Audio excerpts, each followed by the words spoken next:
for the invitation to be a speaker at the Economist Forum today and to speak about the future of money. My name is Dr. Ruja Ignatova. I hold a PhD in law. I have always been very interested in financial services and worked about 6 years with McKinsey in Eastern Europe, actually when the crisis hit us really, really bad. I was spending my time in Russia with Sberbank, and it was an interesting time. I want to speak today about, as I said, the future of money, the future of payments. And I am, how to say, a bit sad to listen to the speaker before me, who are having such a gloomy outlook, focusing on all the issues that the region faces, and showing us a future where we have to do a lot of catching up in Eastern Europe, a lot of work, a lot of tasks, a lot of issues. So I would like to take a bit of a different approach. I would like to show people that Eastern Europe can innovate, that Eastern Europe can bring growth, that we are not just a follower country catching up, but actually that we also can show the world that we can do a lot. Our company, which is very young, 1.5 years old, actually writes history currently with cryptocurrency. OneCoin currently reached a market capitalization of $1 billion 3 days ago, which makes me extremely proud. And we have a network of 650,000 users over 190 countries, and we come from Eastern Europe. We started actually in this country, we had the idea in this country, and we do not only describe the future of money, actually we take a very active approach of shaping the future of money. So, Southeastern Europe is a very good place to live, and I'm born here. I have been not raised here the whole time, but I feel home here. But however, even we cannot take an isolated approach and see ourselves as an own microcosmos. The world is getting smaller and smaller. We are living in a world with globalization. Technology is developing at a speed that makes me dizzy sometimes, seeing what happens around us. And all the innovative companies like Facebook, Google, Apple, all of them, unfortunately, are either not even coming from Europe, or like we are just a follower and just saving all our money in Eastern Europe, which is a lot of money for us to go and to buy the newest iPhone outside.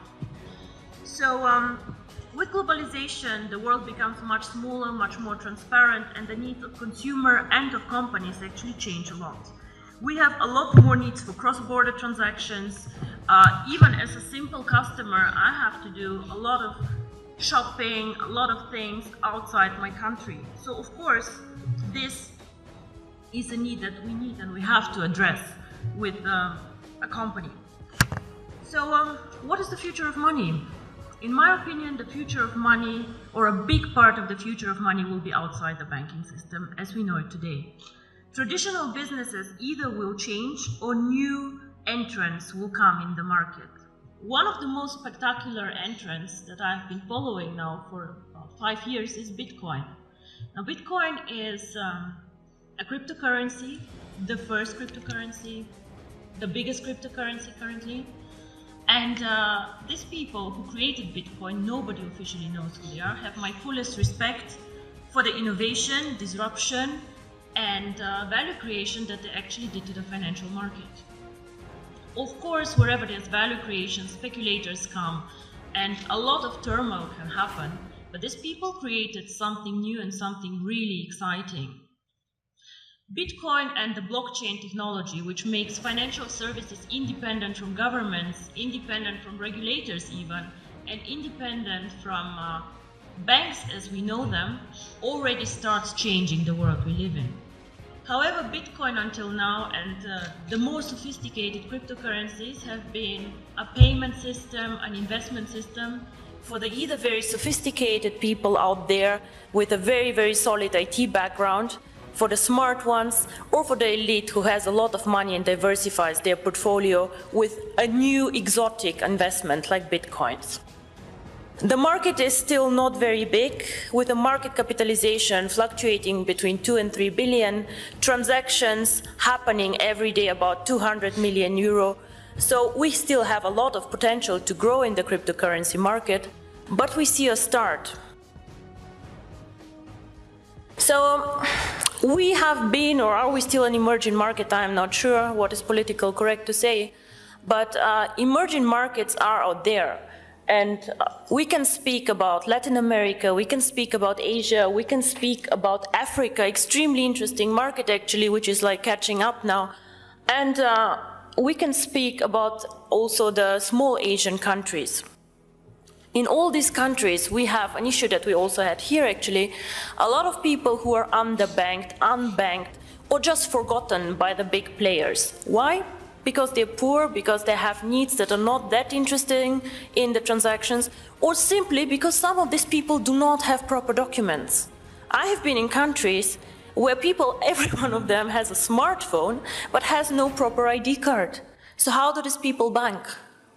I have been in Singapore and seeing Indian people working very, very hard to support families in India. How do these people send money to their families and to their loved ones? Remittance business in Dubai, all the Filipinos working there and pushing economy. What do these people do? What they do is they either go to a bank to do foreign exchange, they go to a Western Union outlet, and they pay high fees. Because why? We as a financial sector charge always most the ones who are the poorest, who are like the ones with the needs that nobody else can serve. If you're an affluent customer, if you have a lot of money, the banks will fight for you. They'll give you cards for free, they'll do their best to make you happy. But the people out there, the mass customers, the ones who actually change the world, the ones who are working for economy, these people are underserved, underbanked, and I believe that cryptocurrency can change their life. And not only me, actually, I think Bill Gates believed the same and said that cryptocurrency can make a huge difference for emerging markets. So, what is really the future of money?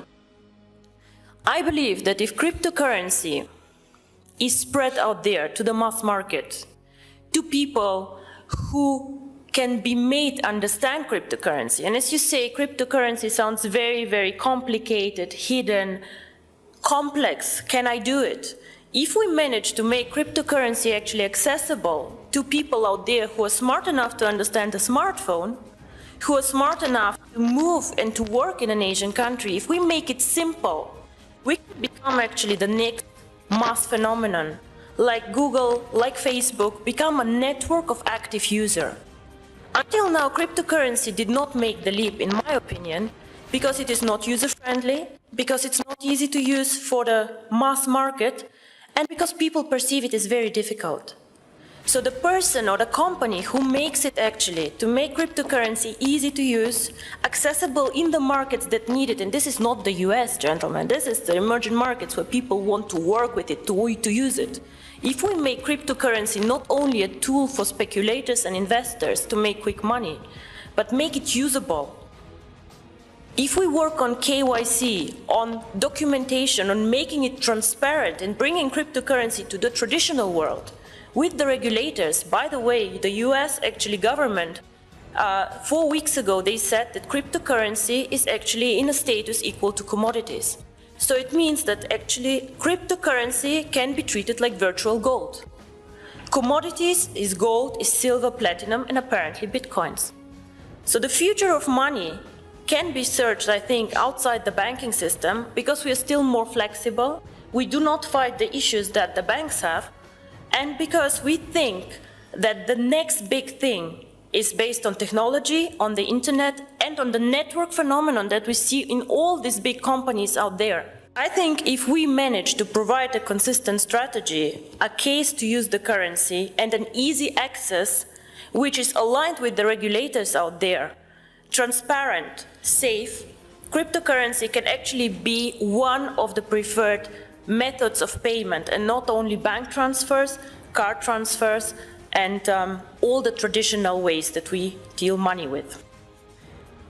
My future, or my vision actually, is the one card, making cryptocurrency one currency like the euro, like the dollars, that you just can go and spend with your card, which can be a Visa, MasterCard, China Union Pay, whatever. Make it a real currency that people just can go and spend out there. I have done my job whenever all of you can go with their card and just spend OneCoins for a dinner. This is when cryptocurrency actually became real for me. And I'm very, very curious how the next 2 to 3 years will work out for all of us. And I hope I'm right that the future is with technology and with us. Thank you very much.